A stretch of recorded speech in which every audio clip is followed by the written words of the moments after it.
Hi,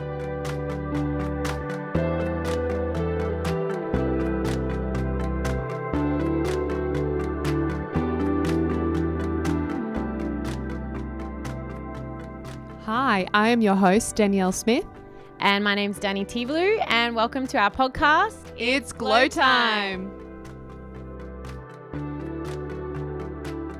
We'd like to acknowledge the traditional custodians of this land, the Yugambeh and Komameri people, and pay our respects to the elders past, present and emerging, acknowledging that this always was and always will be Aboriginal land.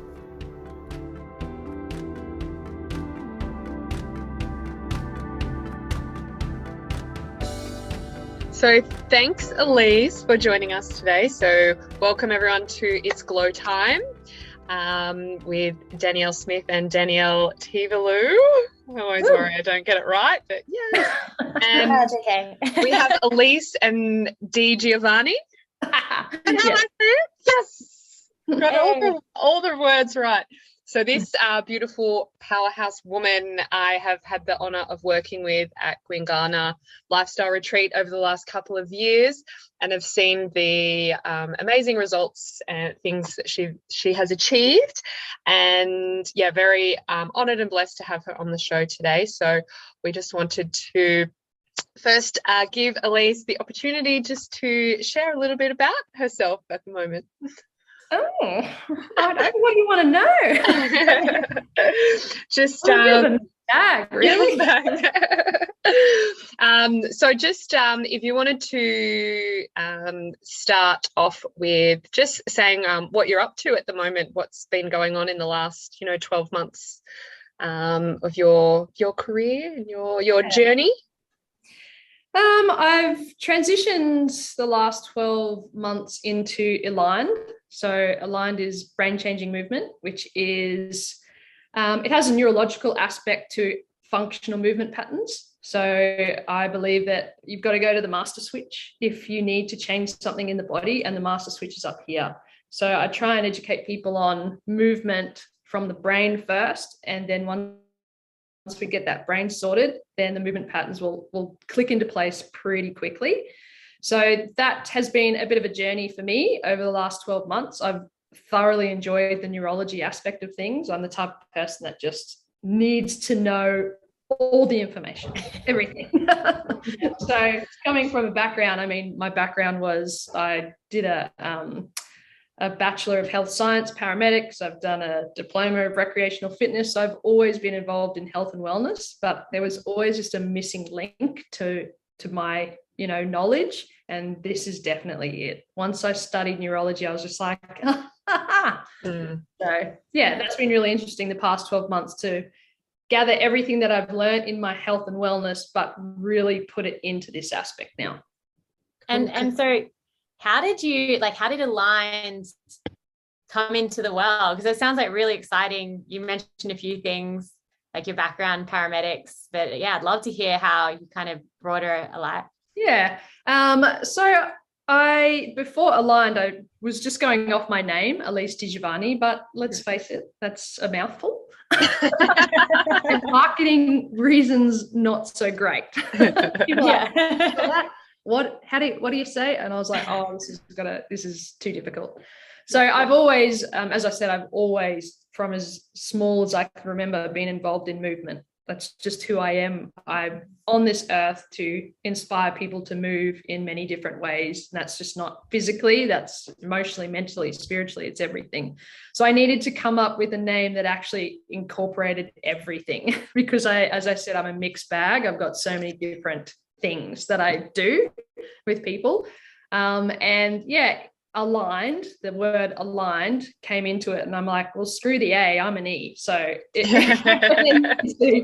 E-lined, and it's the way it's spelt, like my name is Ellice. So it even looks kind of like that. Yeah, that's so cool. It's just meant to be. The last, like ED is Ellice Giovanni. So yeah, I noticed that. So it's a beautiful play on words.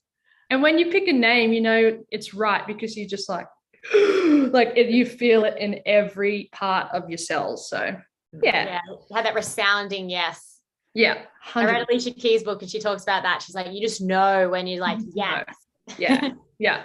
And I had to sort of, I guess, incorporate everything because neurology is not really well known about, to be honest. Like we are very, the health industry is very geared on the output of things, as in, you know, if you've got a sore knee, you look at the sore knee. If you have pain here, it must be coming from there.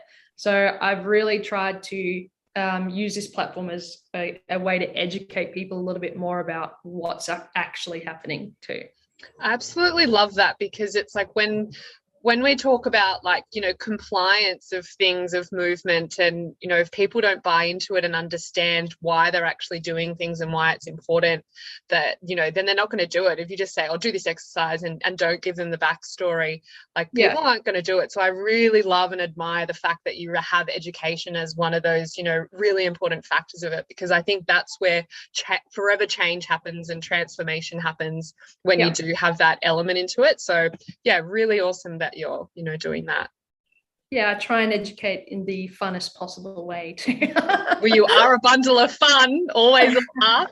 I love that cackle. I miss it. I get this into their heads. And I suppose, like, because like it's super cool what you're talking.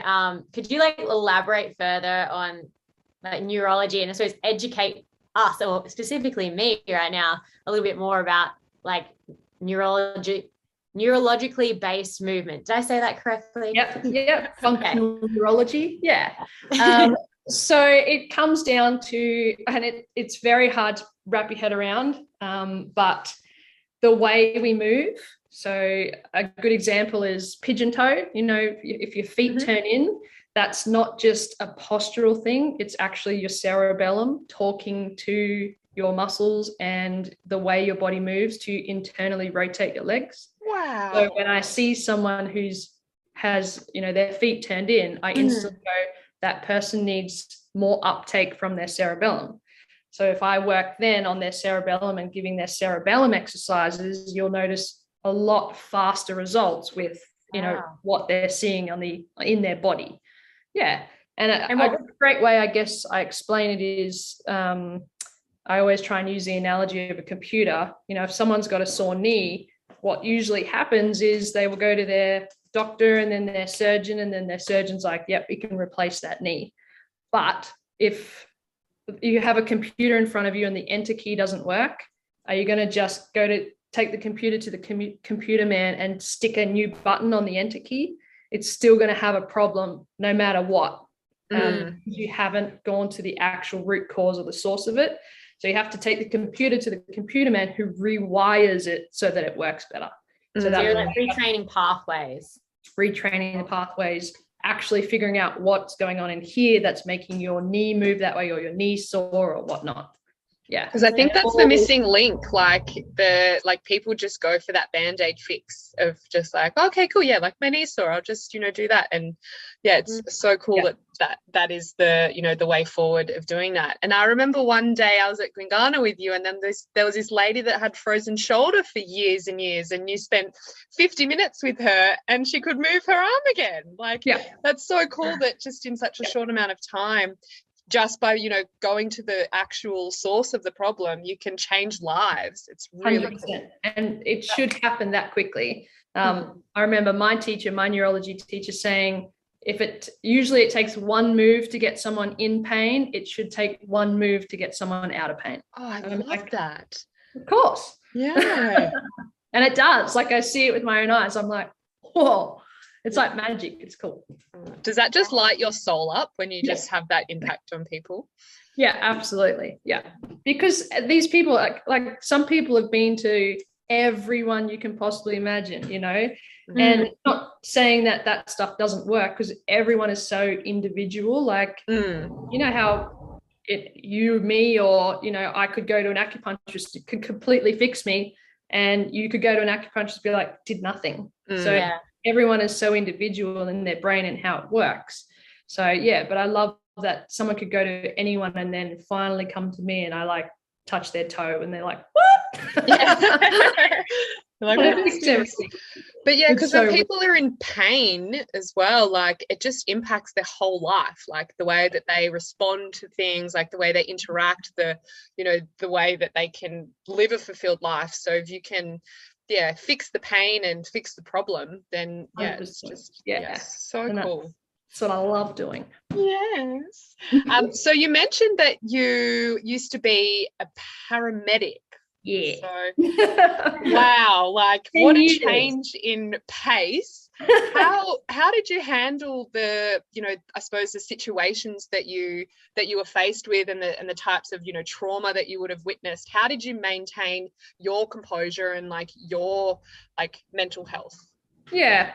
So I did paramedic for 10 years and saw and did everything you could possibly imagine. I saw it and went to it. To me, I had such a love and understanding of anatomy and the body that, and I know it sounds a little bit morbid, but when I went to a heavy job that, you could see things, I saw it as an anatomy aspect because I had to detach from the emotional side of things. You don't want to see someone and notice, that someone is attached to a family and blah, blah, blah, because that's kind of where it really does pull into your soul. So I was there to do a job, I was there to fix the anatomy that was sitting in front of me, and then I could just completely wipe it out of my brain. I think it helped that I had always had a really healthy lifestyle. Like I was a paramedic who tried to bring in health and wellness into the Queensland Ambulance Service. Like I was one of those kind of people, those annoying people. You're a trailblazer. Awesome. When we were ramped at the hospital for like 3 hours, I would put the backpack on and walk up the stairs, like up and down the hospital stairs, and everyone's just like, Ellice, But so I think that helped me, and I was always choosing healthy food options. There would be lollies in the nurse's station, and I would have a banana. Like I just think the health and wellness of my entire lifestyle helped with my mental health in that job. Not to say though that I didn't experience, when finishing that job, extreme physical fatigue. So 2016, I finished that job because I had my son, and it was just, it's too hard to work 12-hour shifts 5 days a week with a newborn. So I ended up, going part-time, then eventually, letting it go. But I think the entire 2017, I was adrenally fatigued. It just hit me hard. Like I didn't detox that job emotionally because I was fine with the emotional side of things, but physically I detoxed hard from that job. And I think it's because you constantly have to be on in that job. Your adrenaline is always up, you're always switched on, you're always on flight mode. So when I actually stopped, I stopped hard, and I had everything. Like I was sick for an entire year, and then I think the next year I just slept for an entire year. Like I would wake up, take my child to daycare, come back home and sleep. So it definitely hit me physically after that job. Wow. Yeah. Oh my God. That's where I needed you, Danny, to do something which I didn't have and didn't know. And so like that's really full on experience. Like how did you, by the sounds that you've worked with Danny, like with breath work, how did you remedy and like heal yourself? Oh no, we didn't know each other then. Oh, I needed She said, yeah, so she needed me then. Yeah, that's great. Yeah. I didn't want to be around anyone, to be honest. I know that sounds horrible, but after 10 years of serving people, I just wanted to not be around anyone and not have to serve people. So I actually went and got a job on a farm, and it was an organic farm, and I just put my hands and my feet in the dirt for like 9 months straight, and I ate the food off the farm, and I just ate all fresh, organic vegetables and fruit, and I was out in the sun all day long, just manually doing labor as well, like making fences and just stuff that was so different to being a paramedic, that I think just the space of being outside and in the fresh air and in the sun and in the soil literally healed my cells. Yeah, like fully, literally grounding, like. It just takes us back to the importance of that being connected in with nature and the power of just, you know, earthing and having your feet in the land, because we're all connected. You know, 100%. we're all connected to the trees, we're all energy, and Yeah. you know, as a healing modality, just giving yourself that space to go there. Yeah. If you don't have space on the outside, as in your environment, how are you meant to have space inside your cells? Like you're constantly locked inside in walls, staring at computers. That's exactly how your cells feel, locked in. Oh, I love that description of that. Yeah, we need to give ourselves the freedom and the space. Our cells feel like they're in cells. You need our cells. Yeah. Oh, so when you you know, left the paramedics and you had that, you know, real struggle with you know, energy, you also had another bit of a challenge as well with your son's health coming into the world as well. Can you talk us through what happened there? Yeah, so it was all a bit of a accumulation in time. That was, so I had my son in 2013, and he had severe eczema from about 6 months old to 3 years old. So from 13 to 2016 to the time I kind of quit paramedics. So it was like an accumulation of just shit piling up on each other. And it was horrendous. He was just a screaming, crying, itchy mess 24/7. And it really knocked me to my knees. Like I am the first to put my hand up and say I hit rock bottom, because I was this paramedic who knew all these things about all this medical stuff and could not help my own son. So I certainly hit rock bottom there. But it was 100% a blessing in disguise, because if it wasn't for him just taking me to my knees, I wouldn't have done my choice of giving up paramedics and changed my entire life from there on. So he certainly, and I was healthy and fit and well before I had Clay, but his ailments just really made me delve into health in a different way. I was kind of more a mainstream health, you know, as a paramedic. I always had a bit of, you know, that holistic side to me, but after having Clayton and going through every mainstream medicine, you know, aspect and it not helping, I delved in myself the holistic way and finally found that way, you know, cured his eczema rather than anything else I'd done previously. So it opened my eyes to so much more. So it was a blessing in disguise. And how did you like help cure your son, like Clayton, from his eczema? Yeah, I mean, we went to everyone from kinesiologists, naturopaths, allergy specialists, and nothing worked. We eventually found an amazing doctor who was both holistic doctor and normal GP, and he was from Germany, and he just had different mindset towards healing and health. I remember him, it was probably, at least 12 months into it.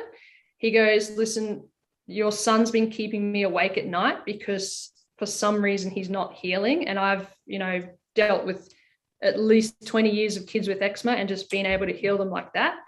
So he actually turned at that point and said, there's nothing wrong with Clay. It's you.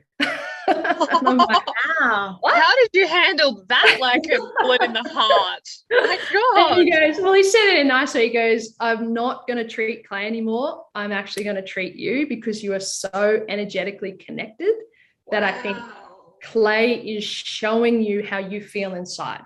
I was like a mirror. Jesus. Yeah. So he then, he tested me for what's called pyrrole disorder. I don't know if you've heard of that. It's basically where you have too much stress hormone running around in your brain and it changes your neuro pathways so that you just can't see straight. It's like depression, but in a holistic form. And most of the depression that is diagnosed out there is actually pyrrole disorder. So, wow. Yeah, so I remember having a urine test and getting my numbers checked, and it was off the Richter. Like my hormones were all out of whack. My, you know, my omega-6s, my vitamin Bs, my zinc, magnesium, everything was out of whack just because this stress hormone of having Clay with eczema was like heightened and kind of pushing everything else down. And I think 2 weeks after being on like this natural formulation of just high, doses of natural stuff, I felt better in myself. And the moment I started feeling better in myself was the moment I actually started doing things for myself again, instead of just constantly being in a tunnel vision for my son. So I remember dropping him at like daycare, family daycare, which was a big thing for me, because I was like, he needs to be wrapped up, he needs cream, he needs blah, blah. And I was like, I just have to do it. So I dropped him off at the daycare, and then I drove out to the rainforest, and I walked through the rainforest, and I found this beautiful, just fresh, waterfally creek thing, and I just stripped nude, laid in the water, and I laid in there for a couple of hours, and that day everything changed. It's so weird to say, but I remember coming home, and from that day seeing Clay's eczema just disappear. Wow, so there was like an instant correlation between it. That is so amazing. Yeah. So the day I said I need to do things for myself was the day he healed. Yeah. Oh my God. Yeah. And I mean, I'm not a mother, but like I know with my dog, like I get so stressed out when something's wrong with him. Yeah. And then to find out that, you're like, the things you're trying to do for him, to know that like the overstressing and things actually causing him health issues, that must have been so hard to hear. But like, congratulations for just, honoring yourself and prioritizing yourself, because that's when you can truly help someone. Because if you're depleted and unenergized, like you can't be there in the best possible way that you can for Clay as a mother. And looking back on it, I'm just like, gosh, it was just such a lesson. Like, that's all. He came through with that as a lesson for me, and I wouldn't have it any other way, because as I said, I completely changed everything about my mindset and my health, and it made me a better person because of it. So because when it's in because being in like mainstream Western medicine, a lot of the time, you are, I suppose, like, not tarnished is not the word, but you're painted with the brush of like, that Western way.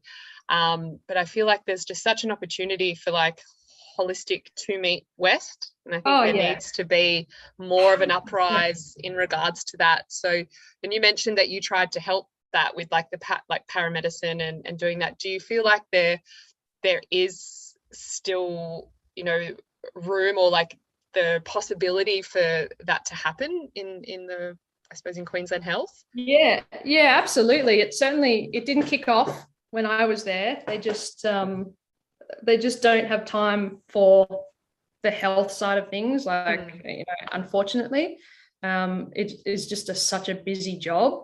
So it was too hard to put in health, training sessions and things like that, because you don't know when the buzz is going to go off. But I think their mental health side of things are definitely getting better. Yeah, sure. They're putting more mental health programs out there, and 100%. And so, like you mentioned, like that, I don't know, I got chills when you talked about like immersing yourself in the water, and like how like powerful that moment was for like your healing and your son's healing, which is just like so beautiful. Yeah. So like, can you walk us through like what happened after that with his eczema and his conditions, and how you felt as well? As I said, that day completely changed for me. I just knew I had to look after myself first and get my mind right and get my healing right. So I would put time, away every morning. I'd wake up for the sunrise. I'd watch the sun come up every morning. I had massive channels come through at that time. Like, I was very connected to, I don't know what you want to call it, but I just couldn't believe the difference that my mind and my body felt just by connecting back into the silence inside of myself. And then I'm sure Clay felt that silence and that energy and that just relief inside of me. And it was more of a pleasure for me to be his mum, because I was more calm and centered. And when a child sees you more calm and centered and enjoying your life, it's exactly how they are reflected. So they do exactly the same things. So he just got better and better.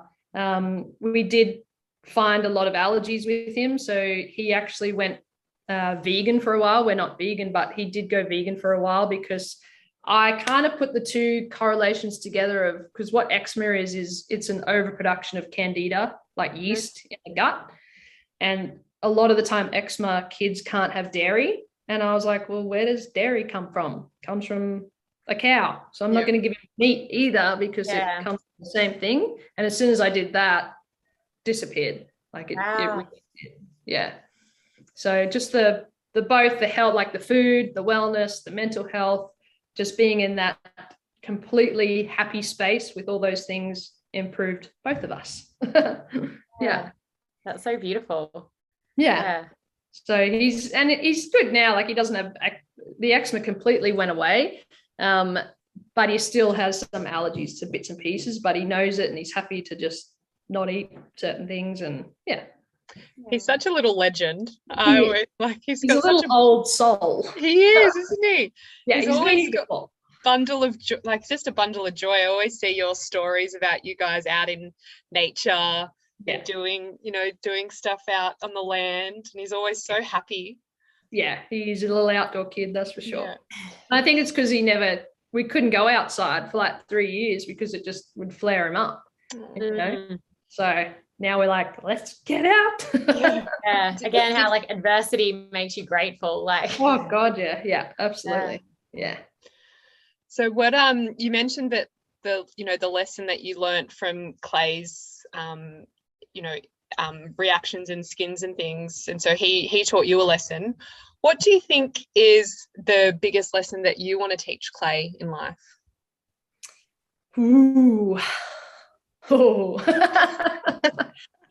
We have an interesting life. Yeah.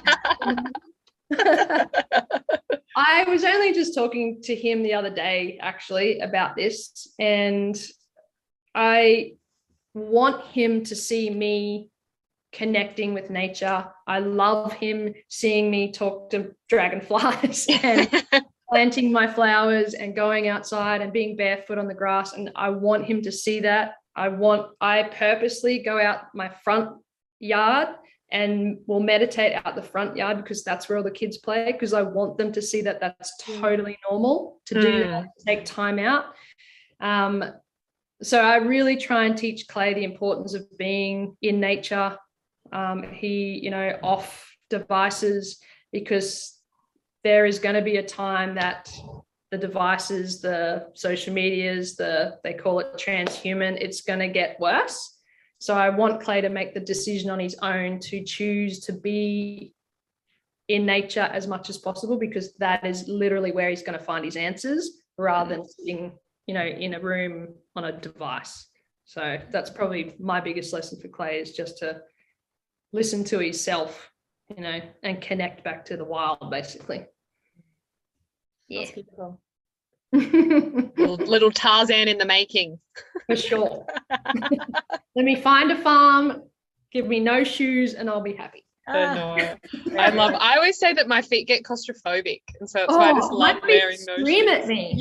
Yeah. They do. I'll have them in shoes, sneakers all day, and they're like, get me out. I hear you. I'm taking them out. And they start burning. I'm like, get them off. For sure. So true.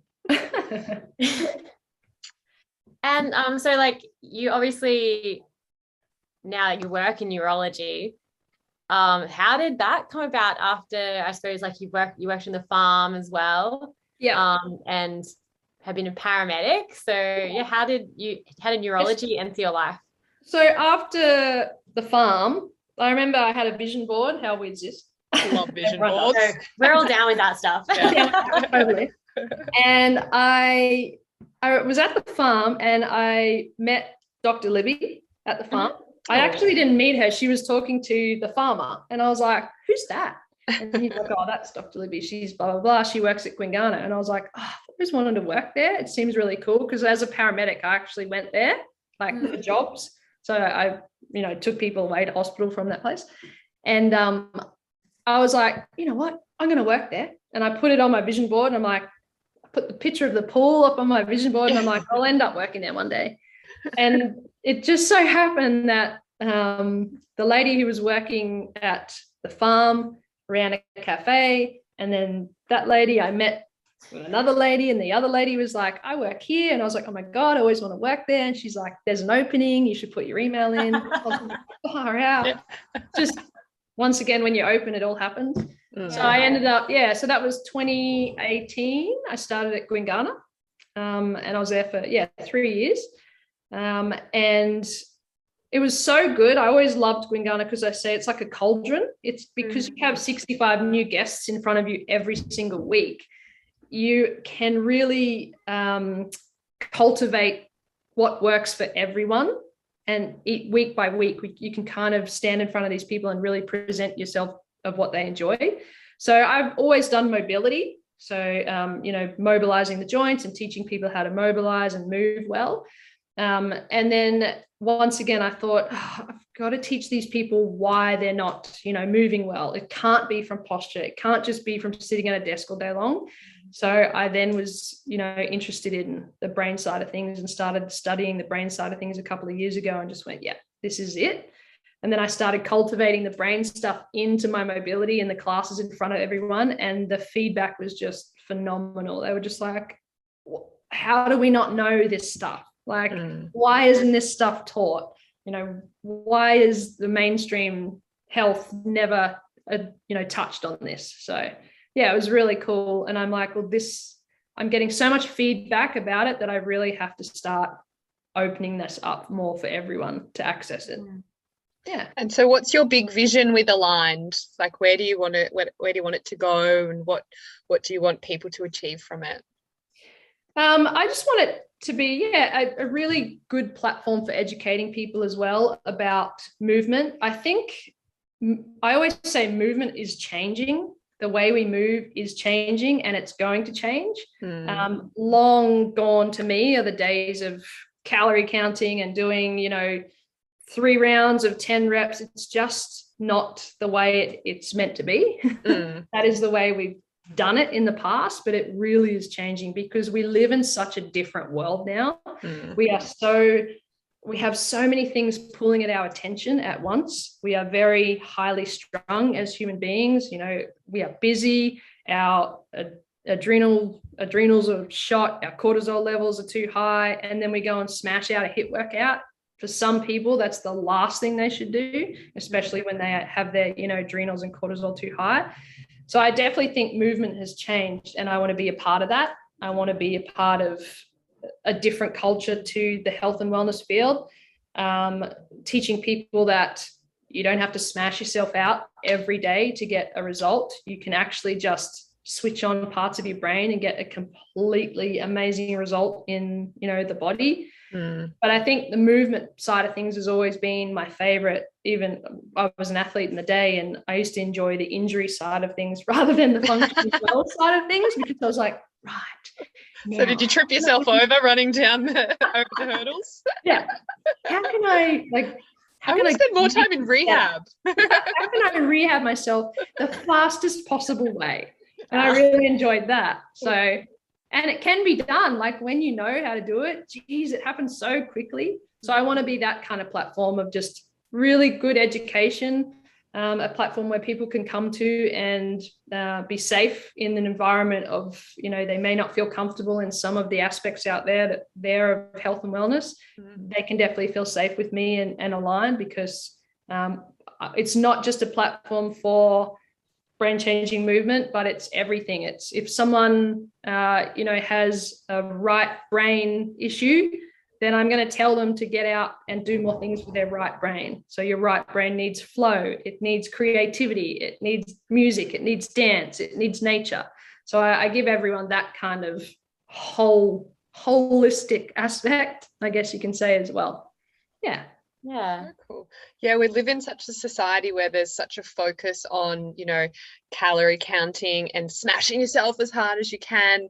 And it's just not the way of the world. I remember I had adrenal fatigue, and I was doing F45 6 days a week, and I was just putting on weight and getting swollen. And then I went and saw this acupuncturist, and she's like, you just need to do yin yoga. Like, stop moving. You are so adrenally depleted. Don't lie on the Like, ground. I know, just go. And I was like, nah, man, that is whatever. That is not happening. Continued for like 6-7 weeks. Nothing was getting better. I was like, well, what have I got to lose? I'll just do it. So I did it. And then I just started losing weight, started losing the fluid. I was like, what? Rest actually helps me? Like, you know, and I think that's the big problem, because so many people have, you know, different conditions, different exposure to things. And so there isn't just like that one size fits all. If someone hasn't experienced stress or trauma, then yeah, they can go to maybe a high intensity workout a lot. But if you're someone that's been, you know, heightened anxious, or you've, you know, gone through some stuff, then that's not going to serve you well as well. So exactly. So it's definitely the way of the future, because we're only going to get busier as human beings. So we've got to really learn what our body needs. And that's where my platform comes in. I want to teach people that I would rather you move well without any pain, without any ailments, without any issues, than maybe look like you've got a six-pack but you're filled with pain. You know, me, I would rather move till I'm 102 really well. But that, like, pain and movement has been normalized as well. So it's like, oh yeah, it's fine. Like, I see some people doing big heavy squats at the gym, and like you just see their spine just not staying right, and like all these movements, and I'm like, oh my God. And then they're walking around, like hobbling around, oh, but I got that 100-kilo squat lift, like, yes, like cheering. Like, wow, like you're going to be on a walking stick by the time you're like 40. And it's just crazy how it has been normalized. I know. I recently put out a little video about that, about real versus reps. Because if you actually look at when someone exercises and someone trains, there's a moment in a rep, like say you've done 6 reps, there's a moment where your face will start to change and you're like, you know, and it starts in your face, and that's actually your brain going, switching off.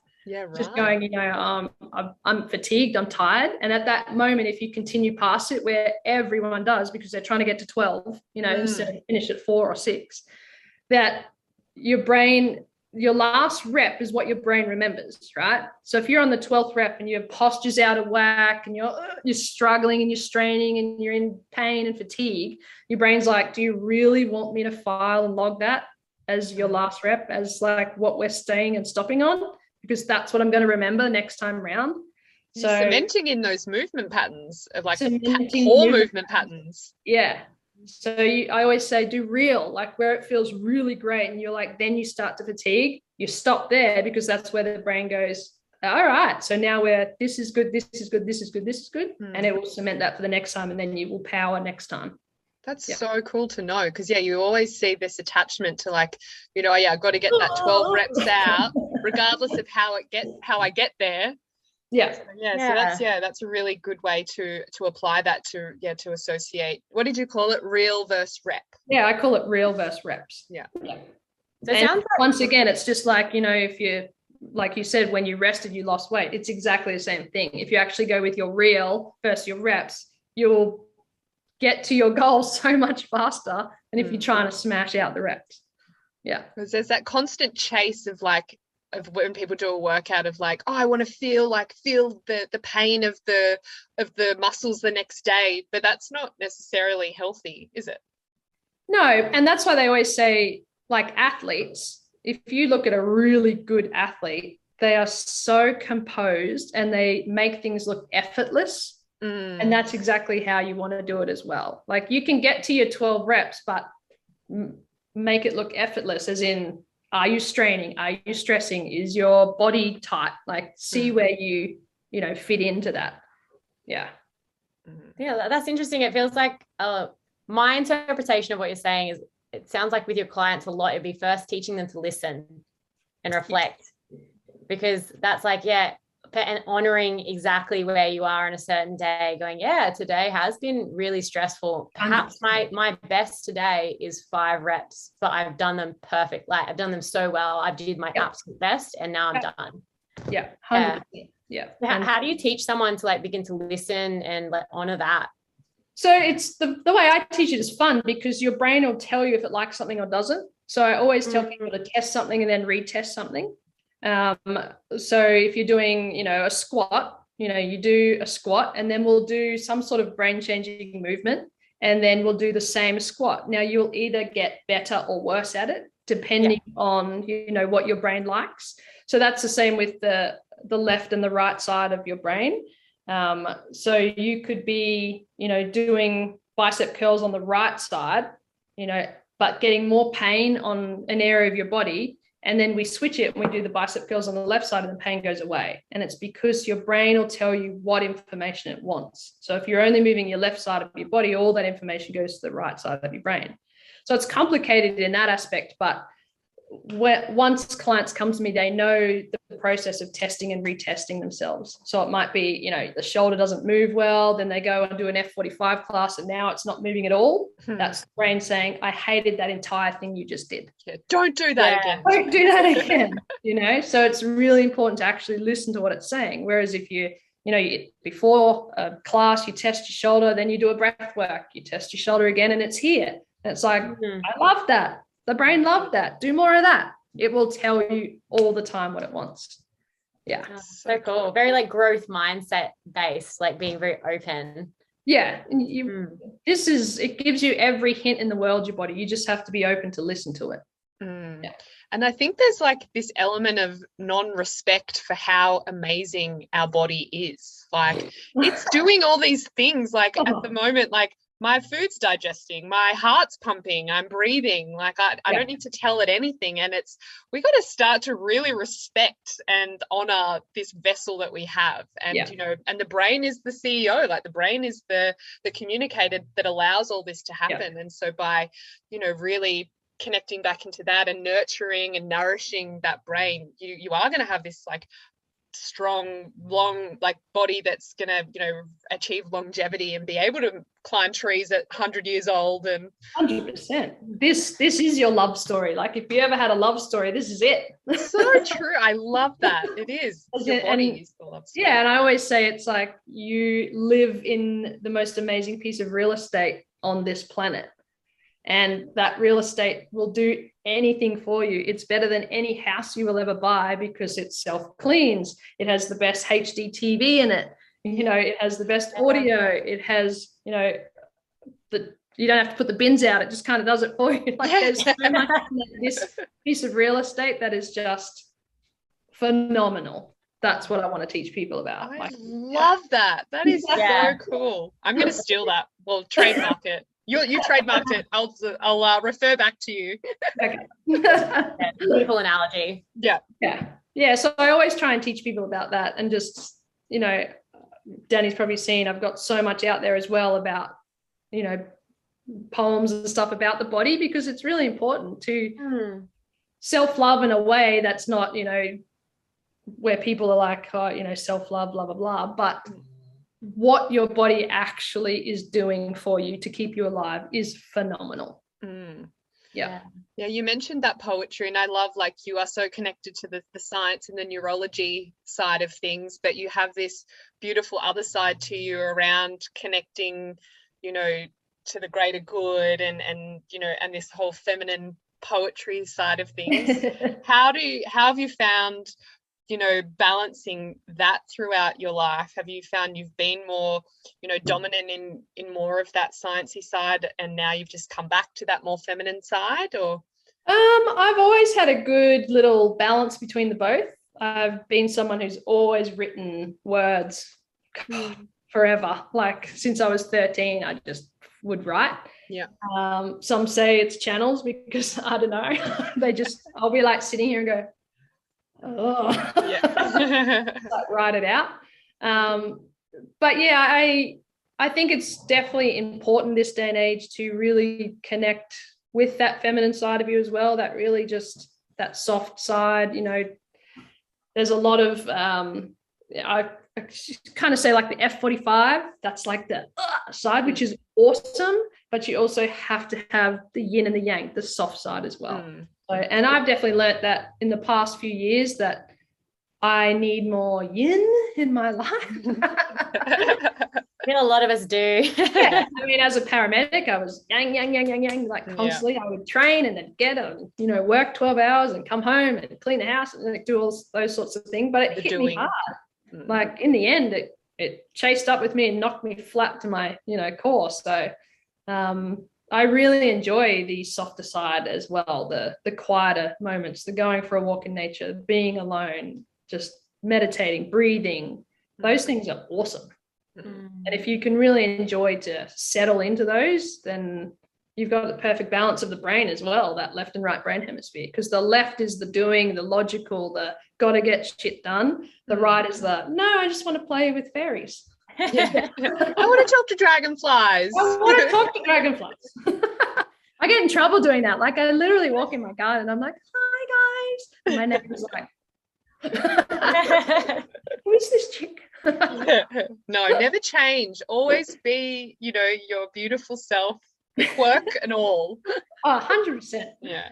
I know. I think in this day and age, though, it is so, because it is such a doing environment, especially as like women, we've lost that ability to stay in that feminine side and that nurturing side of things. And I feel like that's, one of the reasons why there's such prevalence in, adrenal and burnout, because we don't have that beautiful balance. So you mentioned like breath and meditation and things. What other sort of things have you used to help you really harness and stay in that feminine side?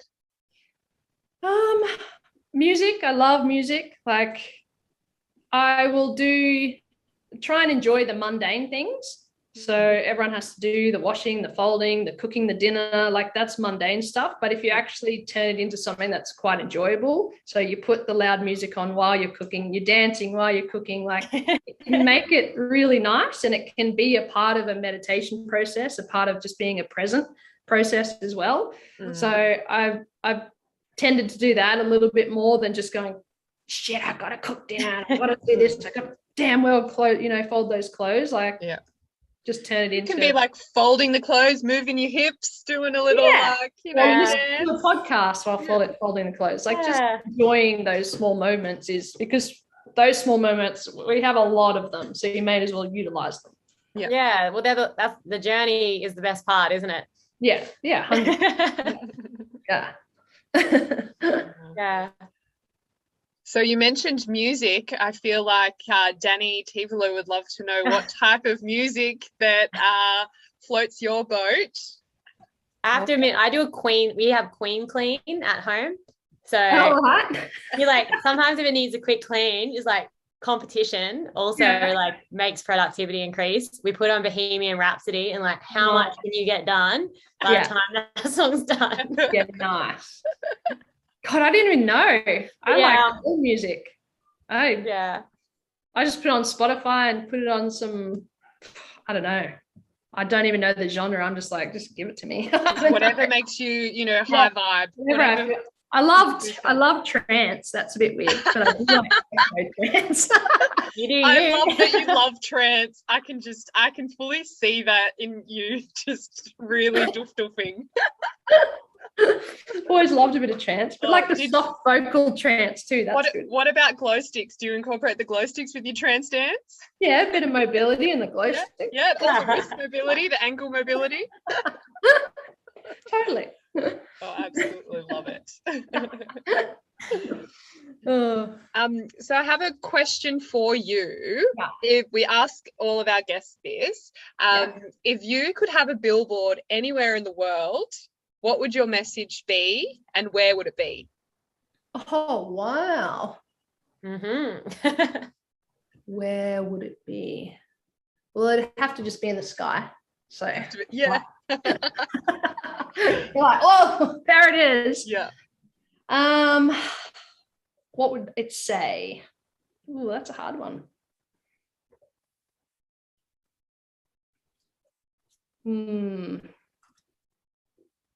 Gosh, I don't know. Well, my motto has always been simplify health to magnify life. Like that's always my motto, because that's with everything. The simpler you do things, it actually is easier for you in the long run. So something along those lines, like, a good example of that is Do you buy a banana flavored protein powder? Or do you just eat the damn banana? You know, like simplify it all, like very simple. Always come back to your breath, you know, always come back to, you know, your joints rather than everything else, because your joints is what runs your body. You know, come back to simple food, come back to being quiet and silenced and enjoying time, you know. So yeah, probably that, just simplify your health to magnify your life. Nice. I love that. That's beautiful. Yeah.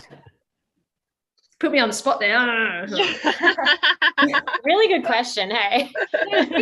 We love that question. But you'd be like, whoa. I love that it's in the sky. That's amazing. I never thought of that. Yeah, definitely written in that sky writing. Yeah. Yeah. Beautiful. Now I'm just conscious of time for you, Ellice. You got to go pick the beautiful clay up from school. Yep, so it's 2:00 here. Yep, so we got Danny, is there any other questions that you'd love to ask Ellice? Yeah, I suppose I'm conscious of time too. I like really fascinated about the brain. Like, I'd love to know. So yeah, I got some music questions, but I'd love to know, like, example how you treat a client, like, because I'm just really intrigued. So just say if I came to you and I was like, before a frozen shoulder, like, what would you do? I know there's so many variables, everyone's different, but how do you approach like healing someone or helping them, empowering them to heal themselves? Yeah. So first off, I look at how you move. So I would get you to walk for me, because everything shows up in someone's walk. Everything possible wrong with the brain will show up in movement patterns of how someone moves and walks. So I'd get you to move. That would give me an insight into what areas of the brain are not switching on right.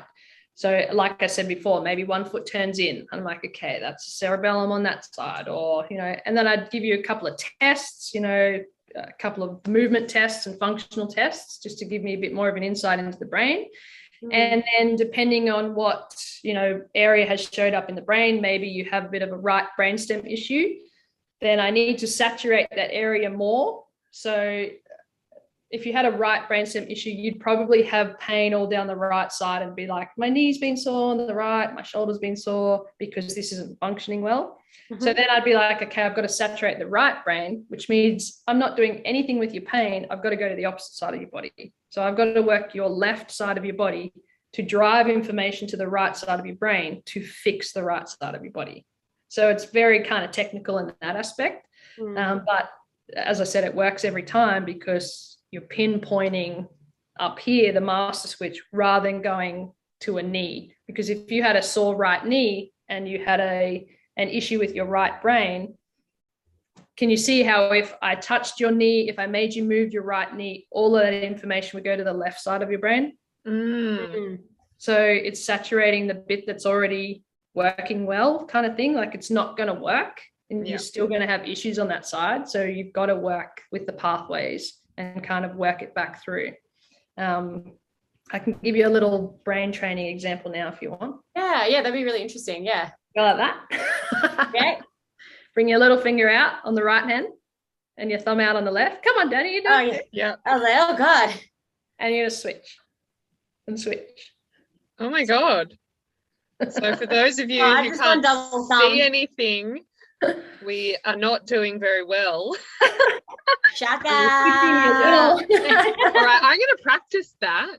Yeah, so that's cerebellum, because your cerebellum is all about accuracy and coordination. So you can try this one. You can put your pointer out on the right hand. Pointer out on the right hand. Thumb up on the left hand. Yeah. And switch. And switch. Oh my God, I can't. I feel like this is kind of reminds me of like learning an instrument, because you're just like, how do I even do? Oh wait. Oh my God. Okay, I'm going to work on this for the next week. So there's some cerebellum exercises that I would give people to like saturate that brain, because it's complex. You have to really think about what you're doing. So would this sort of stuff help with like focus as well? 100%. Yeah, because your cerebellum is about accuracy, balance, coordination. It's your seat of your emotions. So if it's a little bit off whack, you're going to have presentation like shaking, like that. You're going to have a presentation of, it causes extension in your body. So you're going to have more flexion, as in your whole body's going to be like that. Right. We see so much of that hunched over these days. Yeah. And a lot of people think it's from being at a computer all day long. It is, because the eyes have a lot to do with movement as well of the body. So if you're constantly in this position, you're just training your brain to be in flexion. Yeah. So if you train your cerebellum, then it's going to open you up naturally. That's why I say the best way to train posture is just walk down the street and look straight ahead. If you look at your feet, you're training flexion. So you're training that position of being hunched over. Whereas if you look straight ahead, your eyes are training extension in your body. My God. So interesting. It's so interesting. Yeah. And breathing, gosh, the breath has a massive thing to do with the brain. Like I do air hunger drills. I'm sure I do air hunger drills with people, saturates the brain with oxygen and just completely alleviates pain instantly. So things like that. So the breath has a massive amount to do with the brain. The breath is powerhouse too. Awesome. Yeah, I would say it goes, the hierarchy of the brain would definitely be the eyes first, the vestibular second, and the breath and movement third, for sure. Yeah, definitely. Yeah. So cool. Yeah. Well, thank you so much for joining us today. Pleasure. It's really insightful. And if people want to work with you or book a session with you or experience what you've got to offer, how do they find you? What's the best way? Yeah, it's just Elined with an E, elined.com.au, or same on Instagram @Elined, and you can just message me via there or on my website. I put heaps of free stuff and little bits and educational pieces out on Instagram. It's my dog in the background. Hey, puppy. So they'll be able to get sort of lots of free snippets of information on there. But on my website is probably the best bet. Awesome. And you've got an online platform where people can sign up and get a so I have a brain changing program. So the thick of it is a 4-week brain changing program, which is 10 minutes a day for 4 weeks. By the end of that, you really should be on your way to being pain-free, because it has switched on many areas of that brain. But there are so many other things on that. There's a full knee-hab program to help with knees. There's a full vestibular program to help with your balance. There's vision and eye work. There's so much stuff to do with the brain on there. And as I said, it really is the new way of movement. So get onto it. Beautiful. Well, you keep trailblazing away and making changes in the world, my darling. No, you too, Missy. All right. Yeah, absolutely. Cool. Well, thank you. Pleasure. Thanks, lady. That's a wrap. Thanks so much. Oh, good. Oh, Cool. well, okay, I'll send you a link once we're launching. Cool. So yours will probably be end of Jan. Yeah, sweet. Yeah. And then, but no, that was so cool. Thank you so much. That was really awesome. Oh, good. Learned a lot. Oh, good. All right. Thank you. Well, we'll chat to you soon, darling. All right, sounds good. All right. Bye. See you, Ellice. Nice to meet you. Bye.